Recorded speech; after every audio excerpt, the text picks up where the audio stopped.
దశావతారాలలో జగన్నాథుడు.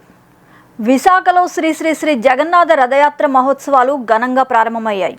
ఈ నెల 8 నుంచి ప్రారంభమైన ఉత్సవాలు ఈ నెల 17 వరకు కొనసాగనున్నాయి.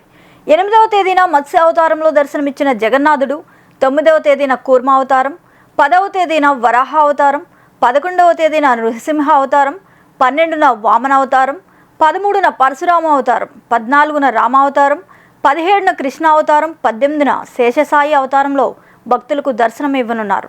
రథయాత్ర మహోత్సవాలకు అధికారులు అన్ని ఏర్పాట్లు చేశారు. భక్తులకు అసౌకర్యం కలగకుండా అన్ని జాగ్రత్తలు తీసుకున్నారు.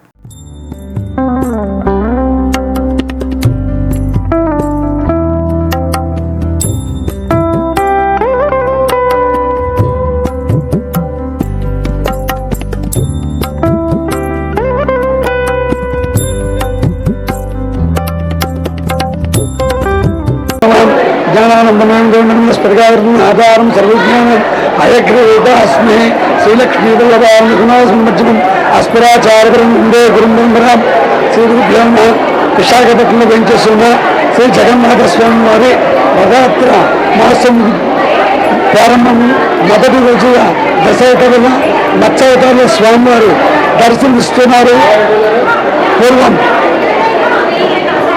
పూర్వకాలంలో యాదములు కోసం రాక్షసులు వెతికెళ్ళిపోయినప్పుడు స్వామివారు భూగర్భంలో వెళ్ళిపోయి సముద్ర గర్భంలో వెళ్ళినప్పుడు స్వామివారు మత్స్యావతార రూపంలో స్వామివారు అవతారం ఎత్తి వేదాన్ని రక్షించి ఈరోజు వేదములన్నీ కూడా పరిపూర్ణతగా మన ఈరోజు కూడా శాస్త్రాల ధర్మాలు కూడా ఇచ్చిన ప్రాధాన్యత ఆ రోజు చేయడం వల్ల ఈరోజు భక్తులందరూ కూడా స్వామి శాస్త్రపరంగా గమనపడ్డాయి.